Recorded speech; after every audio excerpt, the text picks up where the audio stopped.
Okay, so ito po yung aking Google Drive. Kung inyo napapansin, may DepEd logo po. At ang lahat ng ito ay umabot ng 127.9 gigabyte. Okay, so yan yung laman. So ngayon ipapakita ko po kung paano po ba pagsama-samahin lahat nang sa ganun ay mailipat po natin itong Google Drive to OneDrive from Microsoft. Okay? So, first, of course, ay gagawa tayo ng folder. Okay, sa folder na ito, ilagay ko rito uh, Google Drive. Hit create. Okay.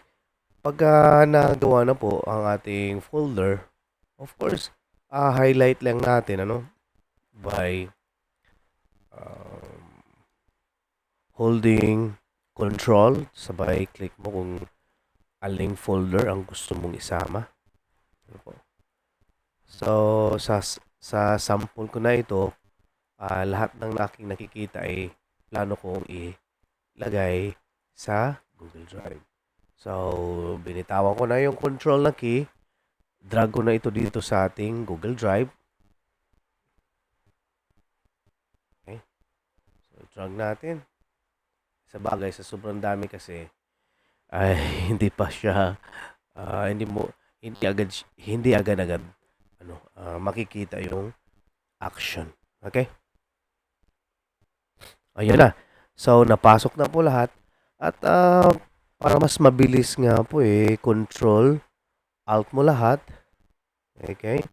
So control alt, so ibig sabihin lahat ng ito ay highlighted na.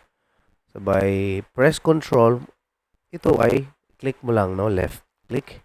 Para, of course, hindi siya masama sa sarili niyang folder. So, ngayon ay na-highlight na po. Hold nyo lang yung left, sa mouse, left click sa mouse, hold nyo lang. Ipasok nyo dito sa Google Drive.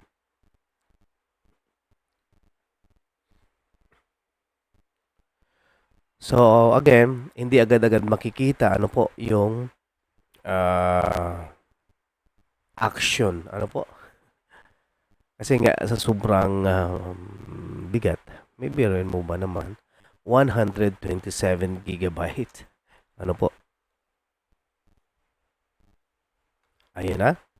So, ito subukan natin suggested So, subukan natin. Okay? So, ito naman ay long press ko rin yung sa left ng mouse, no? Left click ng mouse. Okay? So, medyo hindi okay. Control Alt, hindi pwede. Okay? So, manually na lang. Press Control, then click mo yung pwede mo o yung gusto mong ipasok. So, hindi rin pwede. So, ito lang. Ganito na lang. Manual na lang. Kung subukan natin. So, ayaw. Ayaw mapasok. Kung ayaw, di huwag natin pilitin. No. Hindi. Ang ibig lang sabihin nito ay yun. Wala. Bakit hindi? But anyway, so, suggested naman, for sure dito na rin yan. Ano po? Oh, ayaw niya Ano magagawa natin? Okay. Okay. Okay. Kasi nga ito ay mga shared lang, no? Shared files. But it doesn't matter anyway. It's all about mga module naman. So, yun. At sana ay nakuha na po natin kung paano po pagsama-samahin ang lahat na files po. Pero kung halimbawa lang gusto mo talaga itong ipasok, ano po? So, right click ka. Move to. Ang dami naman paraan You can, there are so many ways on how to kill. Ang pangit pagka how to kill. Bad yan, bad. Okay, move natin.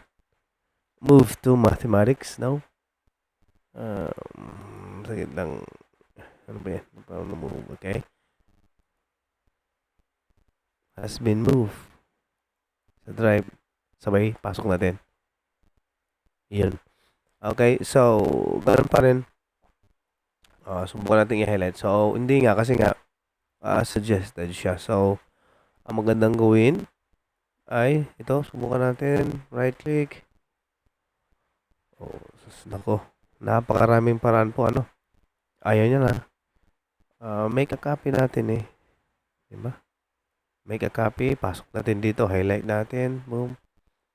Yan. No, right click. Make a copy. Kasi nga wala siya sa drive. Mga shared lang ito. Pasok. Ito naman. So, as I said, there's so many ways on how to blah blah blah to kill the chicken. Okay. So, make a copy. So, pasok natin. Okay, boom. Yan.